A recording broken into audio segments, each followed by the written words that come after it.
الشیطان الرجیم بسم اللہ الرحمن الرحیم الحمد للہ رب العالمین وصلی اللہ علی محمد وعلی طیبین الطاہرین اما بعد فقد قال اللہ الحکیم فی القرآن الکریم بسم اللہ الرحمن الرحیم شہر رمضان الذی انزل فیہ القرآن۔ السلام علیکم ورحمۃ اللہ وبرکاتہ۔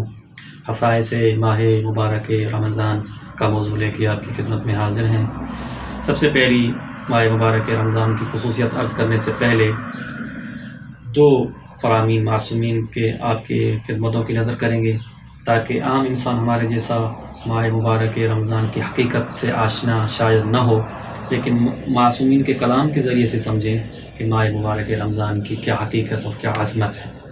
سب سے پہلے رسول اللہ صلی اللہ علیہ وسلم کا فرمان آپ کی خدمت میں ذکر کروں گا۔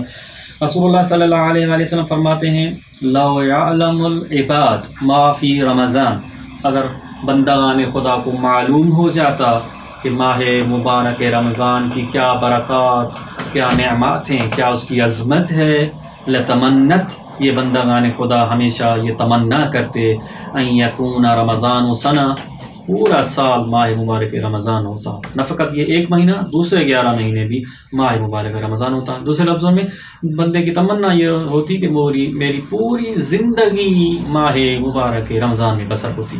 لیکن شرط یہ ہے کہ یہ کون تمنا کرے گا؟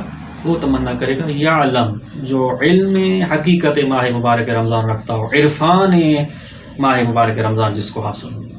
دوسرا فرمان ماہ مبارک رمضان کے الوداع کی دعا ہے، 45ویں نمبر دعا، 45 نمبر دعا ہے صحیفہ سجادیہ سے امام زین العابدین علیہ السلام کی۔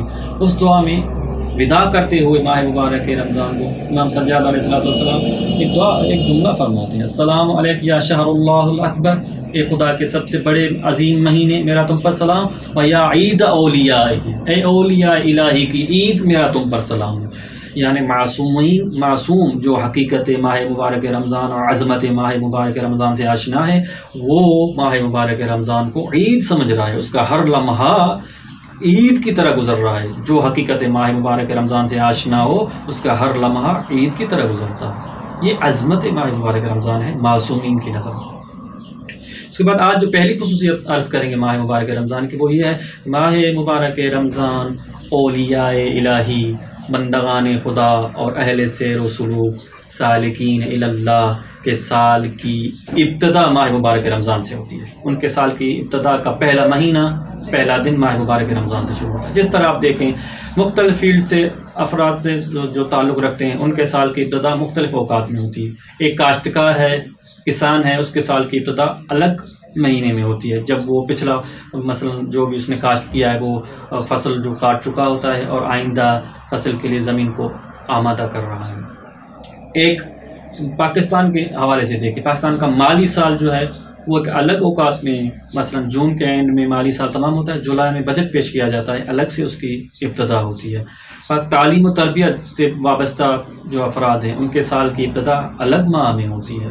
اس طرح اگر بینکنگ کے شعبے سے جو وابستہ افراد ہیں، ان کے سال کی ابتدا ایک الگ ماہ میں ہوتی ہے۔ اس طرح اگر خود انسان اس کائنات میں دیکھے، اس کائنات میں جو بھی نباتات ہیں، درخت ہیں، نباتات ہیں، ان کے سال کی ابتدا ماہ ایک الگ ماہ میں، ایک الگ دنوں اور ایام میں ہوتی ہے۔ مثلا ان کے سال کی ابتدا بہار میں ہوتی ہے۔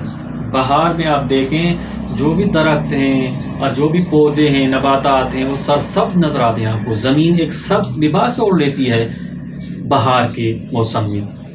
تو یہ طبیعت کے سال کی ابتدا الگ ہوتی ہے، طبیعت کے سال کی ابتدا اور نیچر کے سال کی ابتدا بہار میں ہوتی ہے۔